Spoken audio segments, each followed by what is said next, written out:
నమస్తే, welcome to our channel.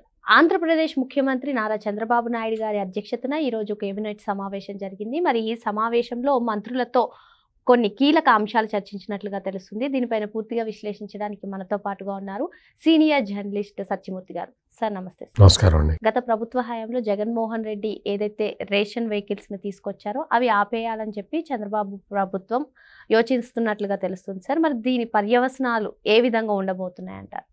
ఇది చాలా మంచి నిర్ణయం అమ్మా.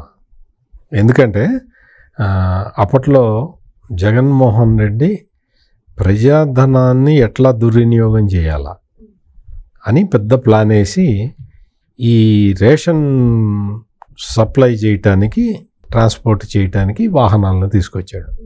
ఈ వాహనాలని కొనుగోలు చేయటమే పెద్ద కుంభకోణం. కొనుగోలు చేసిన తర్వాత వాళ్ళకి జీతాలు ఇవ్వటం అనేది ఇంకొక పెద్ద కుంభకోణం. ఈ రెండు చేసింది ఎందుకు అంటే దీనికన్నా ఇంకొక పెద్ద కుంభకోణం చేయటానికి. అదేంటి అంటే ఈ రేషన్ బియ్యాన్ని ఎవరైనా మాకు వద్దు అన్నారు అనుకో, రేషన్ బియ్యం తీసుకోవడానికి రాలేదు, వాళ్ళ దగ్గర డబ్బులు లేక కావచ్చు, లేకపోతే ఇచ్చే బియ్యం తినలేక కావచ్చు, ఏదైనా what ever it may be, వాళ్ళు మాకు రేషన్ బియ్యం వద్దు అంటే ఆ బియ్యం అంతా కూడా ఈ వాహనాల్లో వేసుకొని ఒక పాయింట్కి చేర్చేవాళ్ళు. ఇవే వాహనాలు ఏవైతే ఇంటింటికి వెళ్ళి రేషన్ ఇచ్చే వాహనాలు ఈ రేషన్ బియ్యం స్మగ్లింగ్కి వాడేవాళ్ళు. తీసుకెళ్ళి ఒక పాయింట్ దగ్గర చేరిస్తే ఆ పాయింట్ దగ్గర నుంచి ఇంకొక పెద్ద పాయింట్కి వెళ్తుంది. అక్కడి నుంచి కాకినాడ పోతాయి, కాకినాడ నుంచి విదేశాలకి ఎగుమతి అయిపోతుంది. ఇది పెద్ద మాఫియా, రేషన్ మాఫియా. ఆ రేషన్ మాఫియా జగన్మోహన్ రెడ్డి టైములో జరిగిన మాఫియాల్లో ఇదొకటి. ఈ రేషన్ మాఫియాలో అసలు ఎంత పకడ్బందీగా చేసేవాళ్ళు అంటే ఇందులో అందరూ భాగస్వాములు, ఎమ్మెల్యేల దగ్గర నుంచి అందరూ పార్ట్నర్షిప్ ఉండేది. 10 రూపాయలు 12 రూపాయలు కిలోకి 10 రూపాయలు 12 రూపాయలు అతనికి ఇచ్చేసి ఆ బియ్యం తీసుకొని ఫైనల్గా వాటిని 65 రూపాయలు 66 రూపాయలకి ఎక్స్పోర్ట్ చేసేవాళ్ళు. అంటే ఎంత కొట్టేశారో మధ్యలో చూడు. ఇదంతా కూడా వాటాలు అందరికీ, పైనుంచి కింద దాకా అందరికీ వాటాలు. ఇంత అవినీతి జరగటం ఇంతకు ముందర మనం ఎక్కడ చూడలే. అంతకుముందు రేషన్ డీలర్లు ఉండేవాళ్ళు. రేషన్ డీలర్ అంటే అతనికి ఒక షాప్ ఉండేది. ఆ షాప్ దగ్గరికి స్టాక్ పాయింట్ నుంచి సరుకు వచ్చేది, దాన్ని తీసి వినియోగదారులకు ఇచ్చేవాడు. మిగిలింది స్టాక్ని వెరిఫై చేసేవాళ్ళు. అప్పుడు వాళ్ళు ఏదన్నా అవకతవకలకి పాల్పడితే, తూకం తక్కువకి ఇస్తే, లేదు డబ్బులు ఎక్కువ తీసుకుంటే, సరుకులు కరెక్ట్గా ఇవ్వకపోతే వినియోగదారుడికి, ఏదే రేషన్ కార్డు ఉన్న వాళ్ళకి ఇవ్వకపోతే వాళ్ళ మీద చాలా యాక్షన్ తీసుకునేవాళ్ళు. 5 సంవత్సరాల పరిపాలనా కాలంలో జగన్మోహన్ రెడ్డి ఇన్ని అక్రమాలు చేస్తున్నా కానీ ఈ రేషన్ షాపు, మొబైల్ రేషన్ షాపుల మీద ఒక్కదాని మీద కూడా చర్య తీసుకోవాలి. దాని పర్యవసానం మనం చూసాం కదా. ఈ రేషన్ బియ్యం మాఫియా మొత్తం రాష్ట్రం మొత్తాన్ని గుప్పెట్లో పెట్టుకొని ఉంది.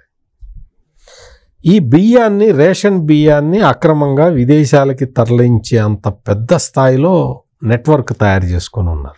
ఈ వాహనాలు ఇవ్వటం వల్ల జగన్మోహన్ రెడ్డి అప్పటి వరకు కొన్ని సంవత్సరాల నుంచి వస్తున్న రేషన్ డీలర్ల వ్యవస్థని నాశనం చేశాడు. ఇప్పుడు రేషన్ డీలర్ అంటే వాడు పర్మనెంట్గా ఉంటాడు. 1-2 చోట్ల మారినా, లేకపోతే కొత్త పాయింట్లు వస్తే కొత్త వ్యక్తులు వస్తారు. దాదాపుగా 80% పాత వాళ్లే కంటిన్యూ అవుతూ ఉంటారు. పాత వాళ్ళు కంటిన్యూ అయితే తన రేషన్ రైస్ స్మగ్లింగ్కి అడ్డం ఉంటుంది కదా. అందుకని చెప్పి కొత్త వ్యవస్థను తీసుకొచ్చాడు జగన్మోహన్ రెడ్డి. ఈ ఆటోలు గీటోలు ఇవన్నీ పెట్టేసి వాటి మీద తన బొమ్మలు వేసుకొని తన ప్రచారం, ఒకవైపు ప్రచారం చేసుకోవచ్చు, మరోవైపు ఈ రేషన్ డీలర్ల వ్యవస్థని నాశనం చేసేసి కొత్త వ్యవస్థను తీసుకొచ్చి ఈ వ్యవస్థ ద్వారా స్మగ్లింగ్ చేసుకోవచ్చు. ఎన్ని తెలివితేటలో చూడండి. ఇంకోవైపు ప్రచారం కూడా చేసుకొస్తారు, ఇంటింటికి వెళ్ళి ఇస్తున్నాం అని. ఇప్పుడు మళ్ళీ ఇవాళ కేబినెట్ నిర్ణయం తీసుకుంది కదా ఈ వెహికల్స్ ఆపేయాలని. మీకు రేపటి నుంచి చూడండి మీరు, మేము ఇంటింటికి రేషన్ ఇస్తే అది ఆపేశాడు చంద్రబాబు నాయుడు అని మొదలు పెడతాడు జగన్మోహన్ రెడ్డి. జగన్మోహన్ రెడ్డి కూడా ఇంటింటికి వెళ్ళి రేషన్ ఇవ్వలేదు. ఇది క్లియర్గా ప్రజలు కూడా అర్థం చేసుకోవాలి. ఆ వీధి చివరిలో నిలబెడతాడు బండిని, వెళ్ళి తెచ్చుకోవాలి. రేషన్ షాప్ అంటే రేషన్ షాప్ అతను పొద్దున్నే 7 8 తీస్తాడు, మళ్ళీ రాత్రి 8 దాకా ఓపెన్ ఉంచుతాడు. పనులకు వెళ్ళి వచ్చేవాళ్ళు, ఉద్యోగం చేసేవాళ్ళు వాళ్ళు వెళ్ళి రేషన్ తెచ్చుకోవటానికి వీలుగా ఉంటుంది. కానీ జగన్మోహన్ రెడ్డి చేసిన పని వల్ల ఆ రేషన్ బండి ఎప్పుడు వస్తే అప్పుడు వెళ్ళి తెచ్చుకోవాలి. ఆ రేషన్ బండి ఇంటింటికి ఇస్తున్నానని చెప్పాడు, ప్రజలను మోసం చేశాడు. ఇంటింటికి ఇవ్వాల, దూరంగా పెడతాడు, అక్కడికి వెళ్ళి తెచ్చుకోవాలి. వాడు ఎప్పుడు వస్తాడో వీళ్ళకి తెలియదు. వాడు వచ్చినప్పుడు ఇతని దగ్గర డబ్బులు ఉండకపోవచ్చు. ఇన్ని సమస్యలు ఉంటాయి. రేషన్ డీలర్ అయితే నువ్వు నాకు డబ్బులు రాగానే వెళ్ళి సాయంత్రం పని నుంచి వస్తూ రేషన్ షాప్కి వెళ్ళి సరుకులు తీసుకొని ఇంటికి వెళ్ళిపోతాను, ఆ డబ్బులు వస్తాయి కాబట్టి. అటువంటి ఫెసిలిటీని నాశనం చేసేసి కొత్త వ్యవస్థను తీసుకొచ్చి పెట్టాడు అందరూ వైసీపీ కార్యకర్తలు. ఆ వైసీపీ కార్యకర్తలు బియ్యాన్ని స్మగ్లింగ్ చేసి తీసుకెళ్ళి అప్పగిచ్చొస్తారు. అంటే ఈ వ్యవస్థని ఎంత కలుషితం చేశాడో జగన్మోహన్ రెడ్డి మీరు ఒక్కసారి ఆలోచించండి.